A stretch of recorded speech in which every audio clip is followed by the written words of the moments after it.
were some highlights, but I'm not sure many were better than C.J. Stroud to Jackson Smith and Jigba. Look at him just turn around, run it, swiggity, swooty. He's going for the booty in the opening call. What are we doing here? That's how you know it's going to be a good show when Fitz says that right at the beginning. Put that boy in a blender. Sheesh. What a run, Fitz. I put that boy in a blender is my new favorite ism from Skubie Mageza. He's Skubie Mageza. I'm Jason Fitz. This is the College Football Show presented by AT&T 5G. If you're new, what we're going to do for the next hour is get you caught up on everything that happened, set the table for what's going to happen. Could the impossible be happening right now as Michigan State tries for the second straight week to come back from a 16-point deficit? We'll be updated on all the chaos because I'm telling you, throughout the course of college football over the next hour. This has been a wild one, brother. Yeah, and we've seen some teams go down already this week, and we're watching Michigan State have a chance at going from undefeated to defeated, and we saw Wake Forest do that earlier on today. We got some good stuff. It's a dangerous time to be rated, but not dangerous if you're Georgia. We'll start with the number one team in the land, Missouri, taking on Georgia. Georgia got to be feeling good right now because we're not sure who's good. Stetson Bennett still sounds like a pair of amazing boots. Stetson Bennett finds Arian Smith, 35-yard touchdown. Georgia up 7-3. I mean, that was 4th and 6, Fitz. To go for it on 4th and 6 and capitalize like that, that was huge. Yeah, when you're Georgia, you have that aggressiveness. Nolan Smith blocks this Missouri punt. Ball falls out of the back of the end zone. That's a safety. Get the ball. That should have been a touchdown. Yeah. Butterfingers. But, hey, that was the next possession after that touchdown. Bennett here finds Jermaine Burton for the 47. Beautiful catch. Puts him down at the 1-yard line. We weren't sure if he scored at first, but Zamir White said, don't worry. I got it. I got us. Take out the papers in the trash. Yakety yak. I got us. Way to get in there and punch it in for the boys. Georgia started to take over. Third quarter. Daniels says, McConkey, you know what? Let's just spread out the touchdown love. Look at this little play here. Gets in, squeezes right through, reminds her he's bigger, faster, stronger than everybody in the process. And by the way, Georgia reminds us of that too. For all of the question marks we've had over a wild Saturday in college football yet again, there's no question Georgia handily beats Missouri 43-6.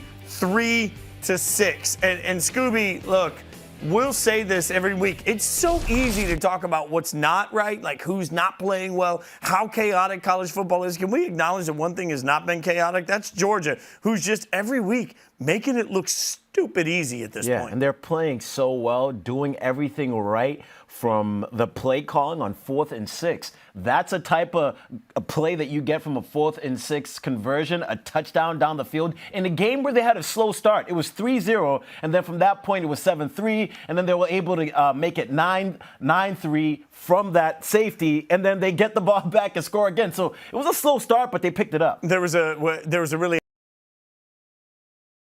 like conference room. We're watching 6 games at once all the time. We got the laptops out. We're taking notes.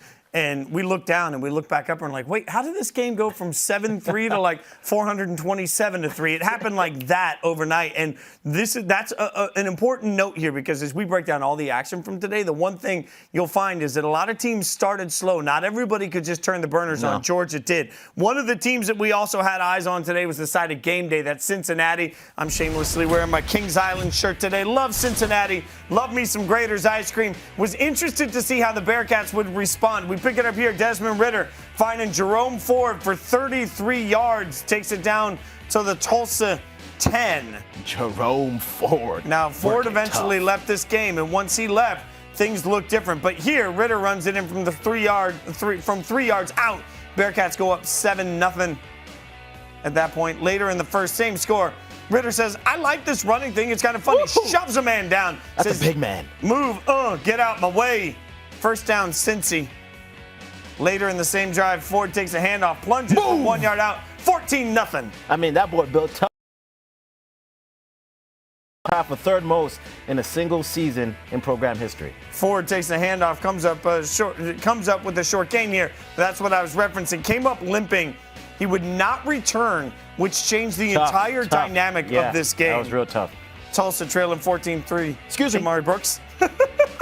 Takes a handoff, scampers in. I love scampers as a word here. It's like just makes it sound so easy. Third quarter, Ridder says, you know what, I can use my arm too. Nice little fade here, wide open. Alec Pierce, 12 yards for the score. Bearcats go up 21-14. Next Cincy possession, Ritter hits a wide open Michael Young Jr. from 31 yards out. Nice. Not a well-thrown ball. He was that wide open. 28-12. You think it's going to be just absolute chaos from 20 is your score now. 51 seconds to go in the game. If you were looking for Cincinnati to get a statement out of Tulsa, and I think many of us were, we did not get that. Tulsa has the ball, though, within the 5 of Cincinnati. So they are only 5 yards away from being able to score. We will keep you updated on what that looks like. Fourth quarter, 51 seconds left, 8-point game. It would take a touchdown and a 2-point conversion. Look at the math on this guy. But they are at least still in territory here. In Cincinnati we would get. We got an explosive version of Cincinnati till Ford went out, and then everything sort of fell apart for him. You ever heard of the term pissed off for greatness? Yeah. I would have expected Cincinnati to come into this game pissed off for greatness. You get ranked outside of the top 4. You come back out against a team that you know you can beat, but then you start off great. They were up 14-0 in the first quarter. Fast start. And you and I looked at each other at that point like, oh, okay, maybe they're going to do their job and do what they're supposed to do. But that hasn't been the case. And we see what's going on. And they're telling me in my ears we have a 4th and goal from just inside the 1-yard line, Tulsa with the ball. So we'll see what. Keep you updated as it happens. And to your point, game day this morning was electric. Countdown to game day. Christine Williamson, Harry Douglas doing great work there. The absolutely spectacular environment around Cincinnati, a city that I happen to love. So, you know, obviously there was a lot of great things around Cincinnati, and it seemed to give them some momentum early in the game. But that did not translate. We'll keep you updated on that, but we also get you updated on one of the biggest results so far of the day, Michigan State taking on Purdue. I asked yesterday on Spain and Fitz, great radio show, 7 to 9 p.m. Eastern, Monday through Friday, with this a trap game. We pick it up first quarter. Peyton Thorne finds Trey Mosley, 26-yard touchdown. Game tied at 7. This looked like it was going to be back and forth early on, but Purdue was given up 14-7. Jackson Anthrop to Milton Wright to Aiden O'Connell. This is just ridiculous. Sends it back to Anthrop, and then you see, like, everybody's. I mean, just the entire. He got his bodyguards. The whole squad was in front of him. What an incredible play design. Incredible block. This is a team effort play, and at this point, Fitz, I knew Michigan State was in trouble. Yeah, but that got to feel like Bieber walking into the club. Little guy with a bunch of big people around him. Pick it up here. Spartans down 21-7, 4th and 2. Kenneth Walker runs in for the 4th. But it made sense. Third quarter, Spartans down 7. Peyton Thorne takes it himself on the quarterback draw. Shows that he's got some wheels here. This was a nice little run by Thorne. Ooh. Tied the game at 21, and I thought that was going to be everything they would need to get the momentum to take over the game. His longest career rushing touchdown as well. Way to get it done in that moment. But, oh, man. Then we pick it up here, third quarter. Purdue took every hit and then came back and hit back as King Daru runs in for the 1-yard touchdown in the fourth quarter. Spartans trying to come back. 4th and 4, down 34-21. Not able to get it done.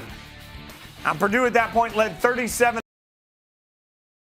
Did go down and score a touchdown and get the 2-point conversion. But Purdue has gotten the ball back. And as I am watching it here, it looks like they have just kicked the field goal. That is correct. That puts Purdue up by 11 with 41 seconds to go in the game. Purdue is going to beat Michigan State, barring a miracle. And if that happens, we'll all have a meltdown on air. Peyton Thorne had an okay day. Kenneth Walker had a decent day. The fact is, Michigan State's defense, which has played really well throughout the course of the season, was not able to keep Purdue off the field. Purdue on third down, incredibly efficient. I mean, Purdue had absolutely every answer for whatever Michigan. I mean, I watched Purdue, and clearly they were the better team. Yeah, Aiden O'Connell now has the 2 highest single-season totals in terms of passing yards against an AP top 5 team this year. And we brought up a statistic early on how Purdue always seems to be that team that when they're unranked, they beat ranked teams. What was it? 16 times in Purdue school history they have been unranked, and beaten a top 5 team. 16 times. That's more than anybody else. And you got to look at that, though, and say, all right, like Michigan State, what the hell were you thinking? Like, I understand the trap. I mean, that's why I said it on air. That. Like, you know, I was concerned for Michigan State coming off the Michigan win. Would you come out with the same level of oomph? But again, I'll say the same thing I said about Cincinnati. Early on, I can explain that. As this game wore on, Michigan State had every opportunity to find that switch, to flip that switch, to really engage themselves in the game. It was a 21-21 game, and then you blink, and all of a sudden, Purdue was kicking their butts. Every time Purdue got knocked down, they just came back and they're like, all right, that's good. That's all you got. Like, for a team in Michigan State that's been defined by toughness and been defined by aggressive play calling, they didn't have any of that today. Yeah, and then we've talked about certain teams having a tough start today. To me, the reason why that comes to mind is because, one, I have more film on everybody. We're later on down the season. We're towards the back end of the season. So everybody's either you've lost guys or you have guys coming back. And we're at that point of the year where teams are going to give you everything they got because they're looking ahead and they're saying, listen, if we can get this win and ruin their season, that's going to make our season. And Michigan can't overlook anybody, and that's what they did in this game. All right, and by the way, we'll get you a Cincinnati final as soon as we can here, but in the meantime, want to get you caught up on another game of the Big Ten that was hairy. That's Ohio State versus Nebraska, number 5, Ohio State. You know, C.J. Stroud ready for everything Lincoln could offer, you would think. We pick it up here, he rolls out to his left, finds Chris Olave for the touchdown. Olave, that was a route with some extra sauce. Hit him with a great fake on the fade stop. It was smooth. Olave. And look at the song. It'll make sense, kids. Go look it up. And then Jackson Smith in Njigba. I was going to get it right. Njigba. And then all of a sudden I had to read. And reading isn't something I do professionally. Man. Njigba had a historic day. Sure did.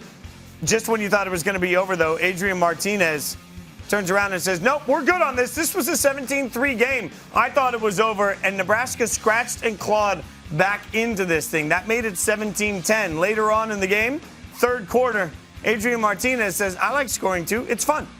Runs it sure in. is. I mean, just sneaks right on in there. That makes it 23-17. Nebraska's still fighting at that point. Last chance for Nebraska. Martinez here. Going to throw the ball down 26-17. Controversial moment here, y'all. There was a real opportunity. Actually, that's the last play. Oh, that's the last play. So okay. what you didn't see, there were a couple of things. Nebraska had a couple of missed field goals in this game, which were a huge outcome. One of them was a 31-yarder, unbelievable miss to what that meant. And another was a missed pass interference call that would have kept the ball in Nebraska's hands down by 1 score. There's your final, 26-17. Sometimes the game just breaks this way for Nebraska. It didn't break the way they had hoped. Jackson Smith in Go for it, Skubie. Thank you.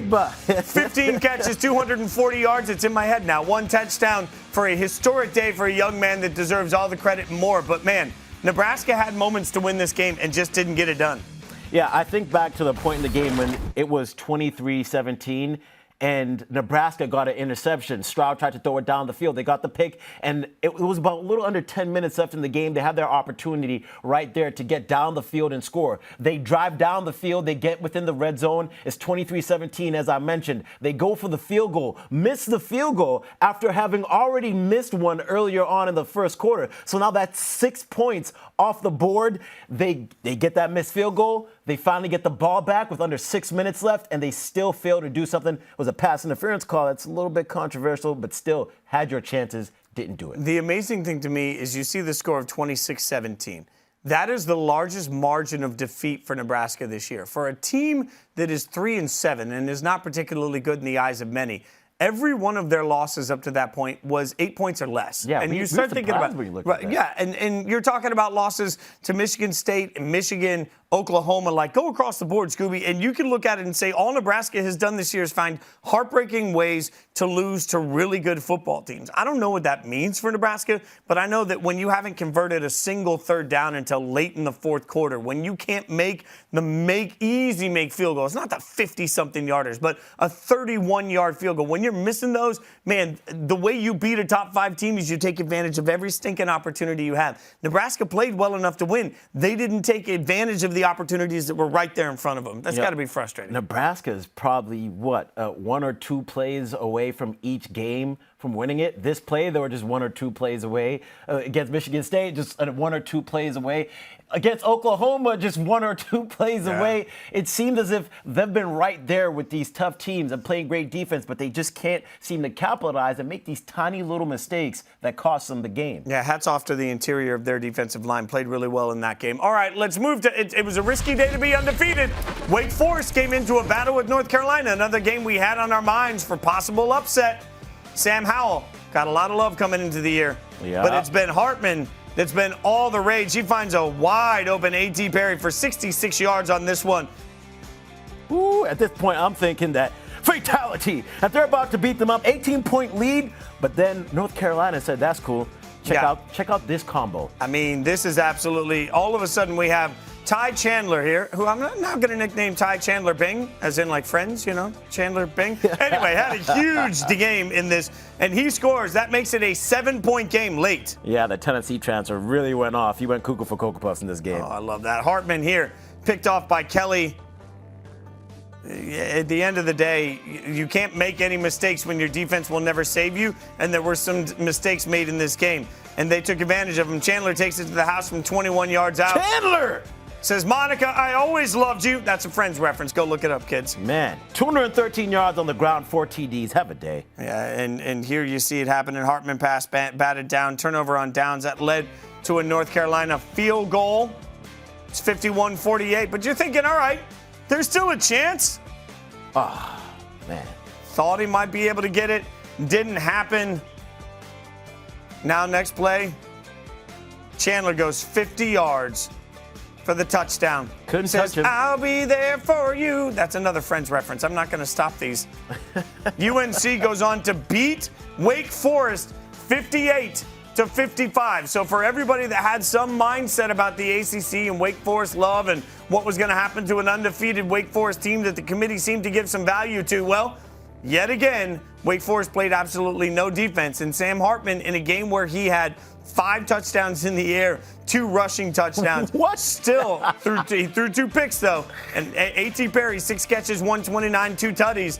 At the end of the day, Hartman has done everything possible. When we were sitting in the conference room, again, like going over this, I was texting everybody I could that breaks down any Todd McShay, Mel Kiper. I'm trying to figure out why Hartman isn't getting more love for his NFL ability, because some of the throws he made in this game were I don't care who your level of competition is. I don't care who your defense is. When you're throwing off your back foot and you are hitting an absolute dime to a receiver in stride when somebody's draped on him, I have so much respect for Hartman, and it just wasn't enough for this Wake Forest team. Yeah, here's a stat for you, right? I had to actually reach out to our SIG. I'm like, what's his stats been the last 3 games? And going into halftime today, he had 1,391 passing and 14 passing touchdowns in the last 3.5 games. The guy has been playing incredible and should get some Heisman buzz, but the thing is, he can't sustain that with the defense. They've scored 35 or more points every single game this season when he's starting at quarterback, but the defense is just letting up a whole crap ton of points too. Well, and before the season started, I said repeatedly that Sam Howell was going to be the name everybody would start to fall in love with. He had his 4th game this season with at least 200 passing yards and 100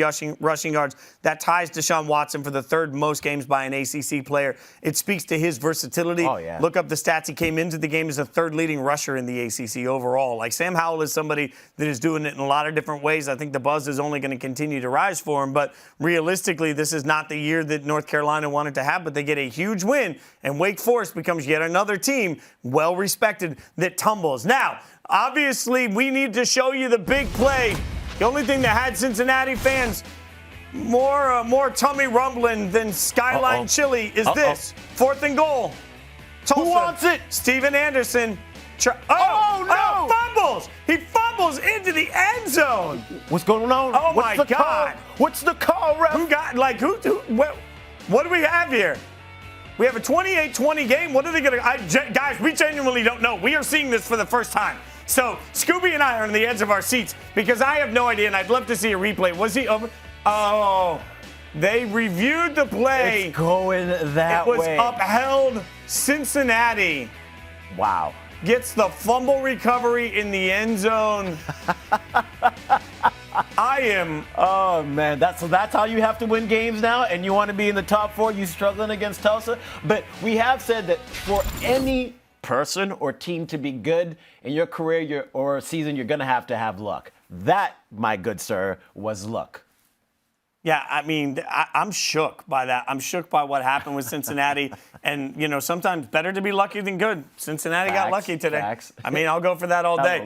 Michigan State did not get as lucky. Here's the final, 40-29. That's another one of the big upsets now. This upset will provide the opportunity for Cincinnati to possibly move up. We'll see how that goes for the committee when they meet, when they give us the rankings on Tuesday, which, by the way, don't forget to watch Rankings Reaction with me, Mike Golick Jr., and Christine Williamson right here at 8 p.m. on Tuesdays. So that is obviously, we'll have all eyes on how the committee continues to react. In the meantime, you are looking at Washington as we prepare for Oregon. Heading into Washington, number 4, Oregon. Primetime on ABC. Quint Kesnich is there. He's reporting from the sidelines. He sent us this little bit nugget. Hi, everybody. Quint Kesnick in Seattle, Washington. Tonight, the Oregon Ducks come to town to face the Huskies in a border war. This is a heated rivalry between two teams. We heard the words venomous. We heard the words hated rivals, and it should be an excellent contest. The weather's going to be a major factor, isn't it always in Seattle in November and December, where it always seems to rain? I mean, it is coming down right now pretty good. Winds coming off the lake at 20 miles an hour, and this is what it's going to look like for about the next hour and a half. We'll see as this game goes on. Oregon, they're number 4 in the playoff ranking. I thought it was interesting talking to Mario Cristobal this week. He never mentioned the words college football playoff. He never mentioned the words Pac-12 championship. This is a team that is so engrossed in their process, going 1-0 this week. Coach told us every game is a playoff game, and it should be a good one tonight in this rivalry game. Man, he's doing great work out there and just slammed with that rain. It almost looked like snow for a second. I was sitting there thinking, like, well, yeah, I mean, that's a time that we're actually happy to be in this, like, comfy, cozy Bristol, Connecticut studio. But the weather will play a factor. And realistically, I think there's a fair conversation to have about where we are with Oregon because, you know, Oregon obviously gets that number 4 ranking, but if we were all injected with truth serum, I don't know that most of us think Oregon's been playing that well since the big Ohio State win. So these same standards we apply to other teams. The eye test, how do you look in a win? Like, you know, if you're Oregon, you need to come out and make a statement. I mean, there's opportunity ahead for Oregon, but you got to play well. Yeah, it will most definitely help to get a statement-type win. But the good thing about them is they got to win against a really good team in Ohio State, who is looking like a team that definitely deserves to be in the top 4 as well. So Oregon, when we look at the top 4, everybody else is saying, you know, the thing about them, they're that one team. If I'm going to play somebody in there, I'm going to take them out. So it's going to be interesting to see what the committee does with this team because they'll be keeping an eye on their performance and trying to see how they win the game and if they win the game. Yeah, and shout out to Anthony Brown, who you just saw warming up, averaging 308.8 yards per game. I don't think he's getting enough national recognition for how well he's playing right now. Yep. I mean, and this is an Oregon team, for anybody that hasn't watched them, is much more physical than people perceive Pac-12 or Oregon football to be. So I would implore you to go out and watch Oregon before we make any other sweeping generalizations. Now, speaking of sweeping generalizations, Washington may have made some in the form of their head coach, Jimmy Lake. This is what he said when he was asked about Oregon being his chief recruiting rival. The quote, "The schools that we go against are way more have academic prowess, like the University of Washington, Notre Dame, Stanford, USC. We go with a lot of battles toe-to-toe all the way to the end with those schools." So I think that's made up in your world. In our world, we batter more academically prowess teams. Now, there's a couple of things here. Number one, teams with academic prowess would be probably more grammatically correct. But number two, are we here for a coach throwing shade all over the football program of the number 4 team in the country that's kicking your butt on the field? No, I am not here for that because why even throw that shade? Because at the end of the day, I'm going to say, I see me on the football field. Simple as that. You want to talk that talk? See me on the football field, and we're going to see if that brain going to help you as much as you talking about.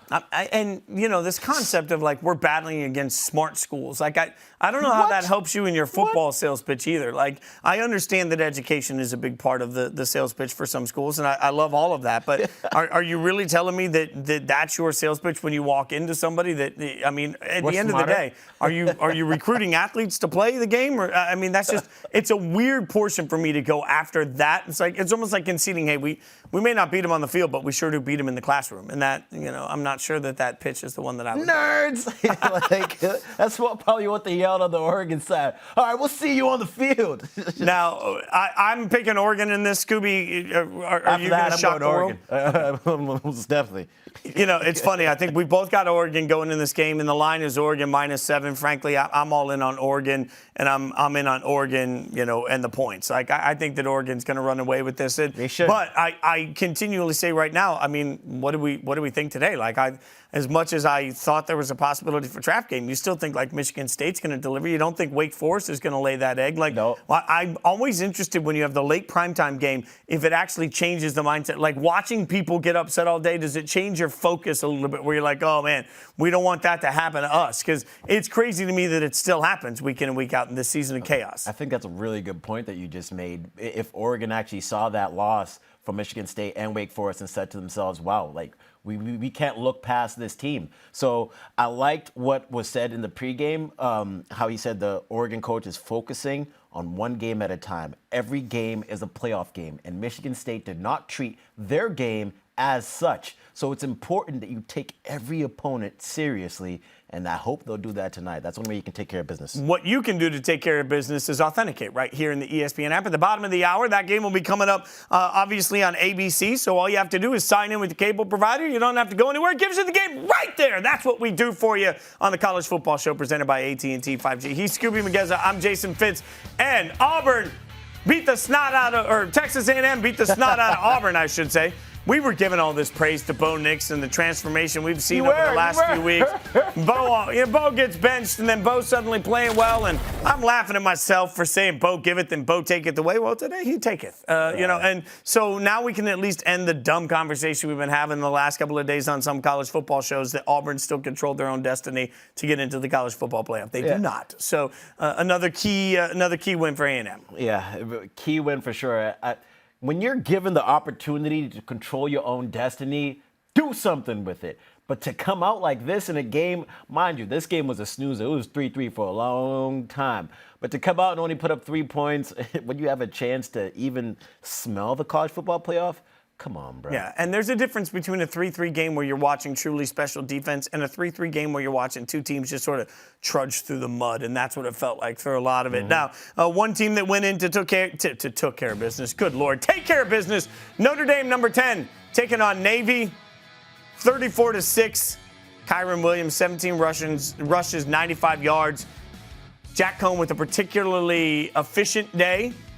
Beating a service academy, always difficult. We hear that every single time any major program plays a service academy. But Notre Dame manages to take care of business 34-6, which is at least significant, I think, Skubie, to Cincinnati. Because remember, every single week, Cincinnati needs Notre Dame to look really good and win a bunch of games because that's their landmark win this year. So, I think if you're Cincinnati, you're sitting back and you're having a little Grater's ice cream and you're saying, all right, thank God we got through that. Mint chocolate chip to celebrate. That's their one thing that they have for the season, right?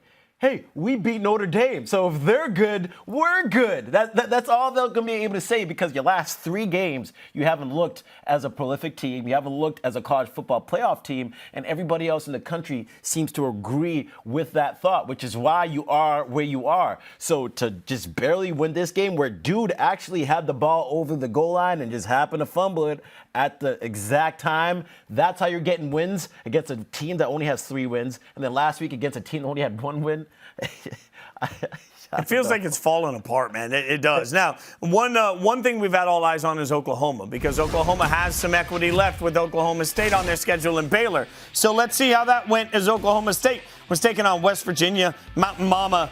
And Jared Dagey says, Sam James, take me home. All of these John Denver references. You're welcome, America. Mountaineers get a field goal on the drive. That puts them up 3-0. early on in the first quarter. Now, late in the first, same score. Spencer Sanders intercepted by Dante Stills. Sir. Nice play. In the stills of the night, that's done. Actually, the stills of the daylight there. Sanders attempted the screen pass, but Stills tipped it. Still made the pick. What athleticism. I mean, a big man making that play is impressive. He went on the sideline like, Coach, you see that? Get me in on offense. Sanders here hits Tay Martin for a 6-yard touchdown. Cowboys go up 7-3 in that one. Yeah, that was a pretty play. Picking it up here, third quarter. Sanders to Martin. Again, this time in the corner. If it for the works once, touchdown. why not do it again? Right? Yeah, I mean, just keep running it. 17-3 at that point. Everybody's happy. Fourth quarter. Jalen Warren takes it right up the gut for a 13-yard score. That made it 24-3. The Cowboys took care of business in this one and really ran away from it. One of the few teams today that really came in from top to bottom, did what they needed to do. Yes, sir. So you see, efficient is a word I use a lot, but efficient. Spencer Sanders, 21-31 for 182, 2 touchdowns and a pick. Tay Martin, the beneficiary of most of that work, 7 catches, 63 yards, 2 of both of those touchdowns. So this was an example of Oklahoma State doing exactly what they needed to do. Right? The better team won. They went in. They rammed West Virginia, and now they'll continue ahead in their season. Oklahoma needed that. Yeah, and they're a team where, like we've said multiple times here, is each win is not easy. Get in there and handle your business. We've already said it. Each game needs to be treated as a playoff game no matter what. Get in there and get the win because you can end up on the upset side. Well, one of the reasons that everybody's had all eyes on Oklahoma with that first ranking at number 8, undefeated, is because not only did they have that matchup coming, but they're also playing Baylor. Baylor ranked number 12, so that shows you something. TCU does not give a dang about that, though. Bohannon here finds Tyquan Thornton. 7-yard touchdown. Baylor takes the early 7-0 lead. You're thinking, okay, they're gonna take care of things. But Chandler Morris took over in this game. He was really, really good in this game. Quarterback design run, 12-yard touchdown, ties it at 7. Bohannon again. This time finds his tight end, Drake Dabney, 21-yard touchdown. So you get a couple of field goals in here from TCU. Baylor regains the lead, 14-13. Now we're 16-14. Chandler Morris found his tight end for the 5-yard score and makes it 23-14. Been all year just to come in his first start and do something like this. Yeah, Morris now hit Quentin Johnson. He looked really in control of the offense too. I got to give him a lot of credit here. That made it 30-21. We pick it up 30-28. Oh, doinked it. Now all of a sudden, instead of sealing the game, it leaves the window of opportunity open for Baylor. Can they do anything with it? Well,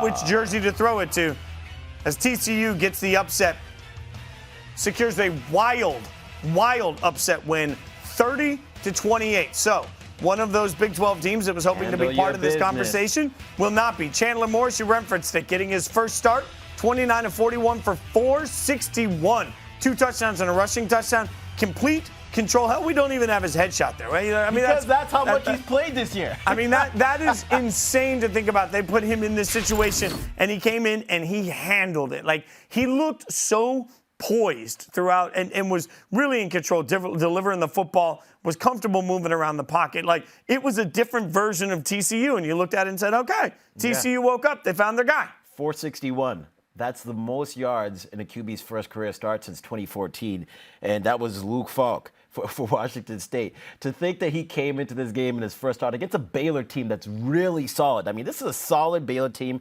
great defense. They're coached well on special teams as well. This has to be a team win, and then to come into that game with a quarterback who's playing for his first game, you don't even have a picture for him. Are you kidding me? Yeah. And he goes ahead and does that. And a team that has made a head coaching change with TCU, and that takes us to a conversation about the coaching crystal ball, because TCU is now looking around, trying to figure out what their head coaching situation is going to be. And by the way, if you ever need an example of a difference a coaching change can make, you saw it today. Yeah. Sometimes it's a fresh voice, sometimes it's a fresh set of eyes on the roster, but it raises a real question about who's next. And so let's take a look at some of the bigger jobs around the country. TCU, obviously, they're sort of that mid-level job, right? Like, I think we'd be lying to anybody to say that TCU's in the same category as some of the other jobs that are out there. So to me, you know, if they are the third best looking person in the room right now, then, you know, what's the right candidate? But when you look around, I think one name to keep an eye on is UTSA, Jeff Traylor. Now, UTSA not ranked,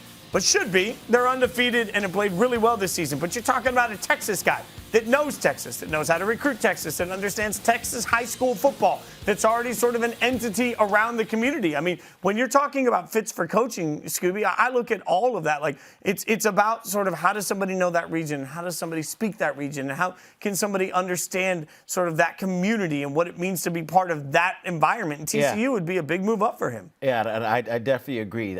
Knowing that environment and being familiar with that program and that area definitely plays a huge part in if you're going to be successful at that organization or that program. And then that got me thinking about, you know, some of the other openings. We got one at LSU, and we got somebody who's very familiar at LSU with what they're doing, and he's in the NFL. And we talked about this before. For LSU, we know what's going to happen with their head coach.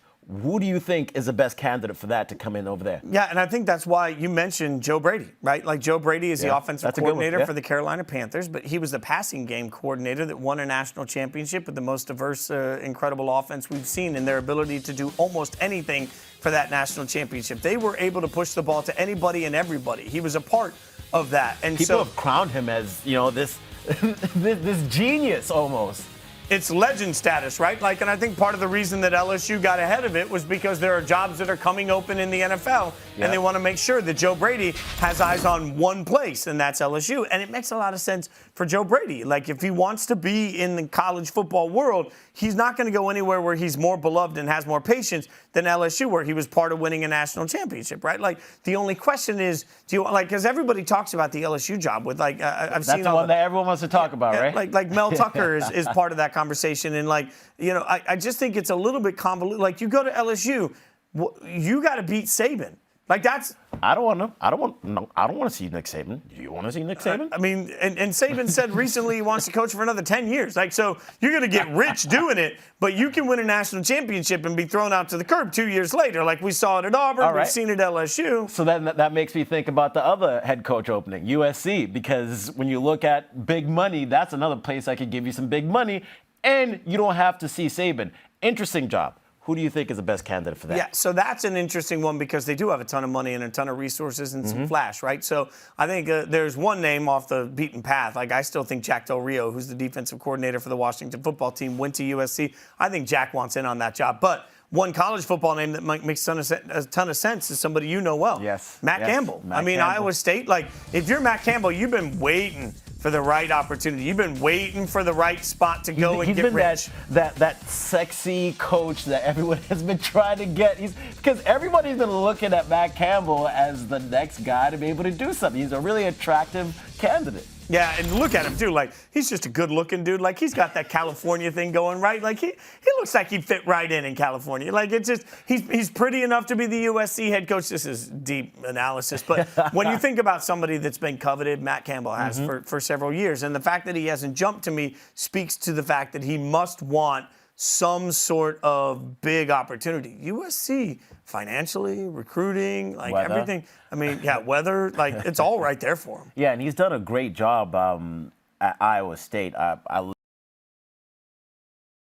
And I covered that team, and he's brought them from where they were before to having the best years that they've ever had. This year, they started off 7th ranked in the nation, and they had 5 players on the Walter Payton watch list. So he's done a great job recruiting, done a great job in developing these players. And I think if you put a guy who was able to do that in Iowa, in California, he's most likely going to thrive. Well, and there are some other big names that we didn't mention here. We'll kind of just run through these. But, I mean, when you start talking about big names, Deion is all over. Deion Sanders is all over everywhere. I think Deion, personally, my guess, he's waiting for that Florida State job to come available, which will happen at some point, so he can just stay where he is until he gets the right opportunity and keep doing fancy commercials while he builds his legend. The other name we always talk about is obviously Luke Fickell, who's having a ton of success at Cincinnati. But hear me out, Cincinnati's about to join the Big 12, and with that comes Big 12 money. Yes, I'm not sure Luke Fickell needs to leave to get paid the way he wants to get paid and to have the platform he wants to have, because he can win some Big 12 championships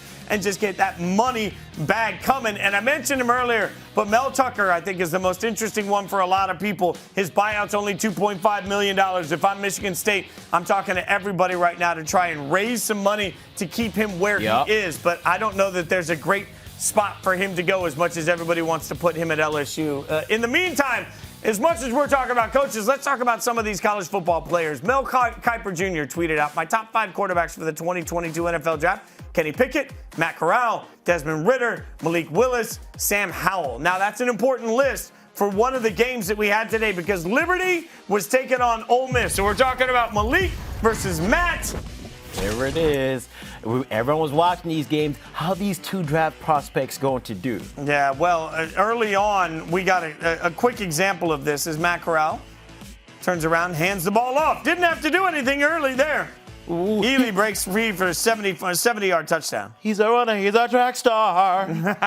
70 yards. Longest touchdown run since 2019. Well done there. Second quarter here. Liberty down 17-0. Willis under pressure. This is important if you're looking at his NFL game. Under pressure, throws off his back foot, ill-advised, picked off. I mean, Jalen Jones rips it from the receiver, but Malik Willis had some throws today that he wants back. There is no doubt about that. And speaking of which, second quarter, bad. He just stares down the wheel route. A.J. Finley gets the pick there. Two picks for Willis in the first half led to a massive deficit. Ensuing Ole Miss possession, Corral finds Jackson for a 40-yard touchdown. Excuse me. He definitely hit the brakes on that. Ole Miss was up 24-0 at the half. Fourth quarter, Willis under pressure. David Bowie and Queen. Willis under pressure, ill-advised. What are we doing? What are you doing? What are we doing? Yeah, I mean, at this point, it's out of control. The final score here, 27-14. Malik, 18-25, 173. Didn't look as good as those numbers might even sound, and they don't sound great. In the meantime, Matt Corral, 20-27, 324 and a touchdown. If this was supposed to be a battle of quarterbacks, Skubie, it didn't live up to it. And I walk away from it saying the same thing I've been saying loudly since the spring. If I have a team picking with the first overall pick right now in the NFL draft, it could be Detroit, it could be Houston, it could be a quarterback-needy team. Not a single quarterback in college football I'm banking my franchise on right now. I don't feel good about anybody, to tell you the truth. And the shade was thrown by Ole Miss. For any of y'all, go check out their Twitter. They go draft picks, and they crossed out the draft and put picks because he was throwing picks out on that field that absolutely made no sense. And these quarterbacks in this draft are not as touted as we have seen in earlier years. Yeah, just because a quarterback's available doesn't mean you have to take him. Kayvon Thibodeau is obviously a guy that's worth the top overall pick. Just my 2 cents. All right, let's move on to some of the best. You know how we do it on this show. The best plays throughout the course of the day. Holy cow. We bring in, farm animals, a banjo, and we get weird. All right, so we'll show the plays, and then we'll give them a ranking, and Skubie gets to rank things first. Also, I'm not sure what we're doing here with the knee slap, but I kind of like it, too. Isn't that what they do when you hear this type of music? No, it is not. It is not. All right, we pick it up here. We got some MAC action. Ooh, Maction. Okay. Good that I can read. Toledo and Eastern Michigan. Man, I love when quarterbacks throw it right in the bread basket. That's a great throw. And then to be able to make the move and get off like that, I'm going to give this one an 83, Fitz. You're giving that an 83? Those jerseys are fire, by the way. 83, tough judge. Okay. 83. I respect that. It fell right in his head. You know what? I'll stick with the one-handed catch theme. Wake Forest A.T. Perry. He's being held on to here. Ooh, it's an identical feeling catch. I mean, 32-yard touchdown. It's a great throw. He might be pushing off a little bit, but I'm with you on this. It feels very similar, and so maybe my grade feels a little similar, as I'm also going to give it an 83. You see, look at that. You're a smart man. You're starting to get it now. You're starting to get it. All right, well, let's see if Memphis and SMU got it. Fourth and 2 for Memphis. Ooh, okay. Rodriguez Clark gets a direct snap. Throws a beaut. Ooh, we're getting a little tricky over here, huh? She's a real beaut, Clark. Sean Dykes, 40-yard touchdown. You know what? That's a great play right there, but there's nothing special besides the play design. But I'm going to still give it a great grade, an 80. Oh, a great 80's not a great grade. Yeah, 80's like a mid-level grade, like waiting for a management opportunity I used grade. to be stiped when I got a B. Oh, man. You know what? All right, now we pick it up. Oklahoma State, West Virginia. Dante Stills deflects it and and holds on to the interception. I mean, it's the fact that he tipped it to himself here that is really the best part. He's like, oh, I got it. I got it. Didn't let it hit the ground, which is obviously more difficult to do than he makes it look. And that's why, my friend, I give this the highest grade so far of the day, a 90. Ooh, giving this a 90. And, big man deserves it. You don't get to do that. You don't get to do that a lot. All right, the big man made a great play right there. All right, Miami, Georgia Tech. Mike Harley going to make the incredible one-handed touch there. Okay. Let's get a little close-up for this so I can really take a good look. Tyler Van Dyke with a nice throw, too. Okay. That's a tight window throw, Fitz. But I'm feeling a little harsh today. How about another 83? Woo! I don't know. It's all right. I feel like somebody's brother was a bad student. You're taking out on the new student. All right. We'll get one more of these in. We're going to go back to UNC Wake Forest.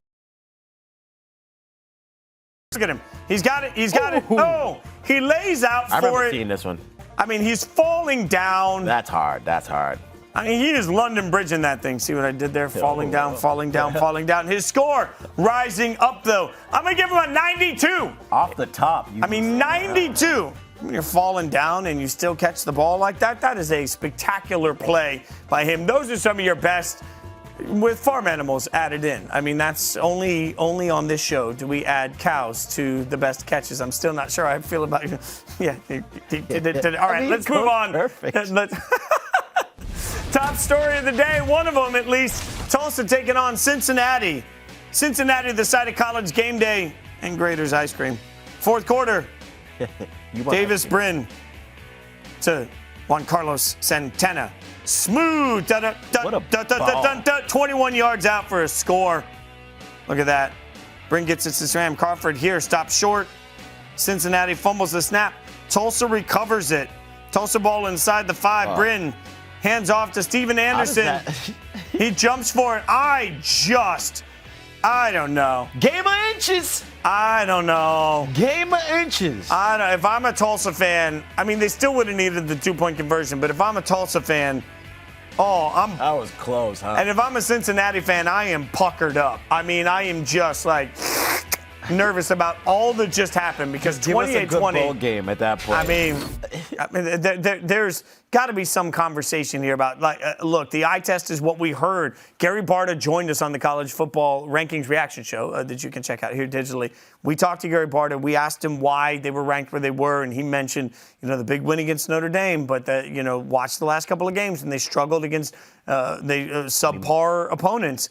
Yep. And they came out today and they struggled against subpar opponents. Now, they did lose Ford, and once you lost one of your star players, the committee takes that into account. But I don't think Cincinnati made any great statement. They're going to move up because Michigan State lost, but I don't think they made a statement that they belong in the top 4. I mean, how much does that really change your team?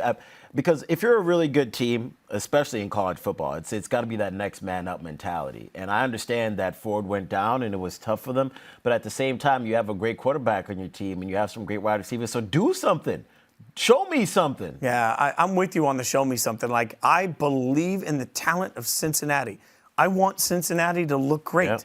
Yep. You just every week we're sitting there and we're watching them and like, they look okay. And just at some point, that's what the committee's looking at. It's not just about the wins and losses. It's also about the It'll get you a great bowl game, but it won't get you in the playoffs, man. Yeah, that's 1,000% true. All right, it is time now for our AT&T countdown to the CFP National Championship. Let's take a look at number 9, Wake Forest versus North Carolina from earlier today. Ty Chandler was huge. 4 touchdown runs today. This one 21 yards away to tie the game at 48. Ties the game at 48 then. This 50-yard touchdown run. He was on one, man. I mean, feed the guy, give him the ball, get your women and children out of here because he was on fire. Wake is no longer undefeated, and the ACC's last chance for the college football playoff just went bye-bye. And look, it's like you shouldn't be in a situation where every week your offense is having to put up 60-plus points to win. My God. It's absolutely ridiculous. And they give up 330 rushing yards in this game. You can't stop the run, and you can't stop other teams from scoring. And then Hartman has to come out here and put up 35-plus points every game for you to win? And I don't think Hartman's getting enough love. I think Hartman has a great future. But right now, today, Wake Forest is where they are, and the ACC is where they are because today Wake Forest defense couldn't handle anything from North Carolina. You saw the broken tackle there. It was an absolute abomination, is what it is. Now, let's get you caught up on the LSU-Alabama score early on, end of the first quarter. LSU up on Bama 7-0, matching the theme of some of our slow starters today. The trend continues. Slow starts for most teams, but I don't know. You know, sometimes these games always have a little extra pump to them just because they play each other so much and they got that rivalry. So we'll see if this gets a little spicy. Yeah, well, if you're Cincinnati, you're hoping it gets really spicy. And frankly, if you're me and just like absolute chaos, I don't care anymore as long as everything only makes it more confusing for the pundits trying to figure out who's headed to the college football playoff and who's not. It gives us more to talk about. All right, Skubie, I think maybe the only thing more fun than watching greatness is laughing at some questionable things. And we had plenty of those throughout the course of the day. It's time for Bruh, delivered by Pizza Hut. Let's look at some of the more interesting moments from the course of today. We start with Wake Forest, North Carolina. Big offensive explosion, but the real explosion here was, oh, damn. I mean, he just, right there. The ref tried. He tried to be all bendy and get out the way. Hey, Fitz, he must be the head referee. Oh, see what he did there? That's a heads-up play. He was probably head of his class in high school. These jokes could keep coming, but they really shouldn't. All right, next up, we're going to one of our teammates, Harry Douglas. Christine Williamson this morning doing great work, but notice his hands right there because there's an interesting development to come. Did you guys know that there was such thing as Got them heated gloves. We ready. Heated gloves.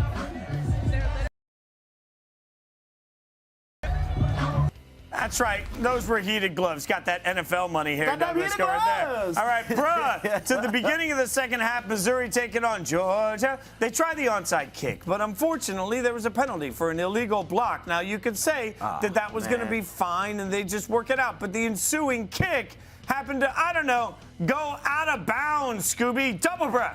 Oh, come on. How are you going to kick the ball onside, do a terrible one, and then do that right after the kicker? All you do is kick the ball right, bro. Well, speaking of kickers, let's move here to Illinois punter Blake Hayes. Punt goes down at the 1-yard line. Hayes then decides to celebrate by trolling the Gophers. Check this one out as he breaks the oars. Look at this. Yaga! He's swimming, and then he breaks him. I don't know if you can talk that much trash when you're a punter. Man. Exactly. You're a punter, and you're rowing the boat and breaking it on your knee. That's an OG move, bro. Nothing gentle about that. Game. Yeah, absolutely. Oklahoma State's Jason Taylor strip sack here. Devin Harper gets one chance, two chances. I'm gonna get it. Didn't get it. You saw his reaction at the end of the play when he hit the ground. That's how you know he messed up, bruh.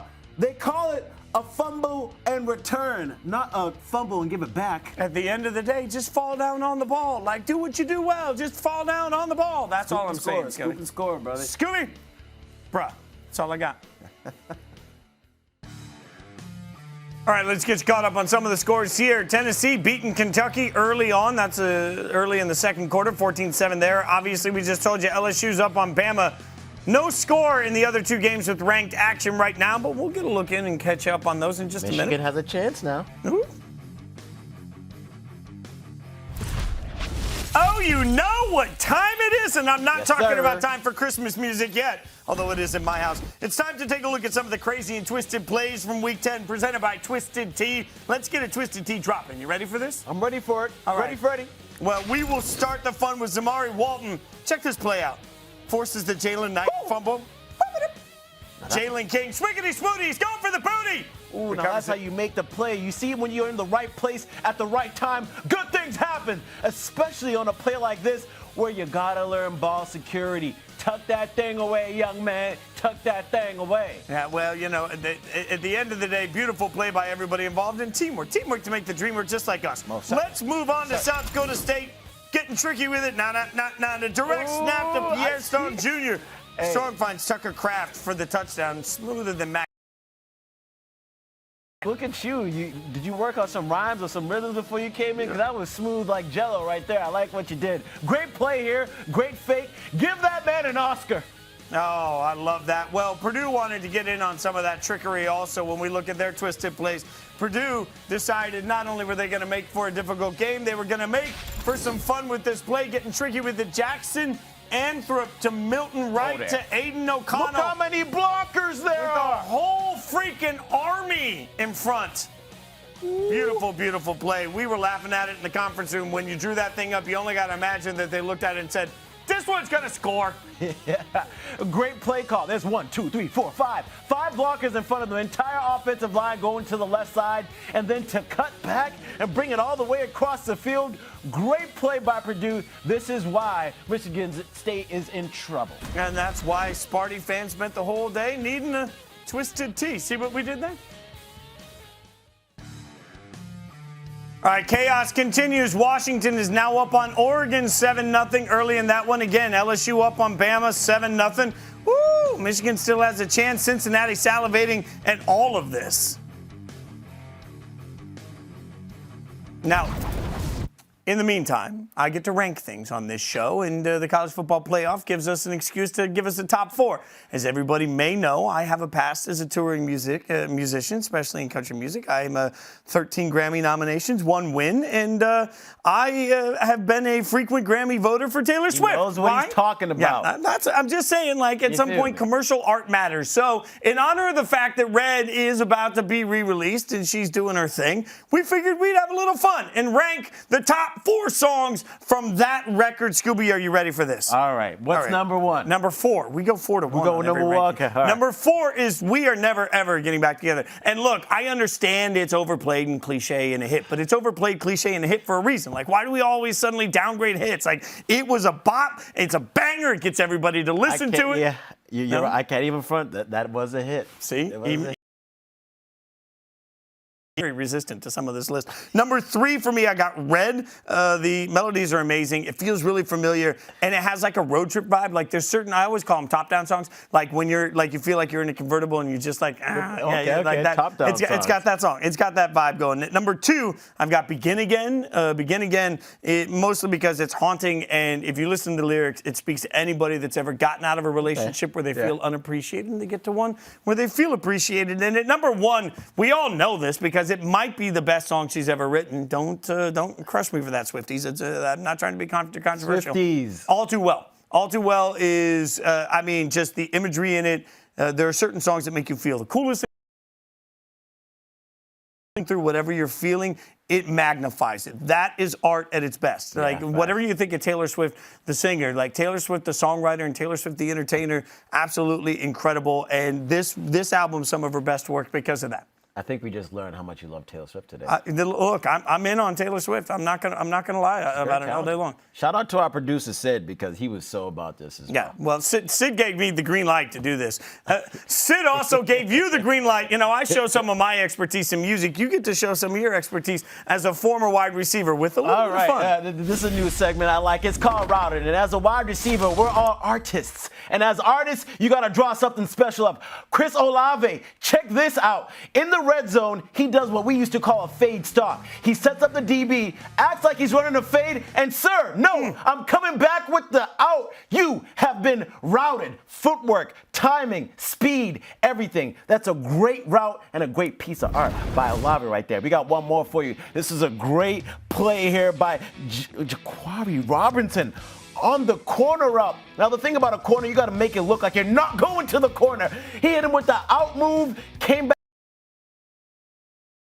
and went towards the corner. That is what you call routed. And I love when wide receivers can use their footwork and that ladder stuff that they do to set up their DB. And they don't know where I'm going, but I know where I'm going, and I'm going to take you somewhere else. That is one of my favorite things of getting to sit and watch games with Skubie because we'll be sitting in the conference room watching 6 different games at once. So you never know what TV we're actually looking at, right? And all of a sudden I'll just hear Skubie start screaming, "Oh, routed!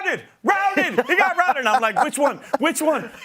So we're happy to bring that into the show. We're going to get you some of the best routes that happened. It's an important thing. Washington still up 7-0 on Oregon as we speak. LSU still up 7-0 on Alabama as we speak. Tennessee still up 14. Driving. But, man, if there's anything we're learning every single Saturday, like this is an unprecedented season of upsets. We've seen more AP top 10 teams lose than ever in the past. We've seen more upsets than ever in the past. I don't know what else it's going to take, Skubie, to get teams to realize you got to bring it every single Saturday or you're going home. Yeah, and things get real spicy at this point in the season when things are getting a little chilly out. So I'm excited to see what we're going to have, and I'm excited to see how this week is going to end up. Yeah, I mean, at the end of the day, there's so much chaos that has to happen. It's why every week I tell you, as much as I want you to watch rankings reactions right here with me and Mike Golick Jr. and Christine Williamson, I'll also tell you this. By the end of the season, 90% of it's going to work itself out. The good teams will find a way to win. The teams that don't belong won't find a way to win, and that's all the difference. You win if you spend all Saturday with us on the digital side. Yes, Remember that we are here all day, every day, getting you caught up on everything, and we're back, Skubie and I, tonight at 11 o'clock. Thank you for hanging out with us. This has been the College Football Show presented by AT&T 5G. He's Skubie Mageza. I'm Jason Fitz. For everybody behind the scenes that works their butts off to make this show happen, we appreciate you hanging out with us every single Saturday. Let's go!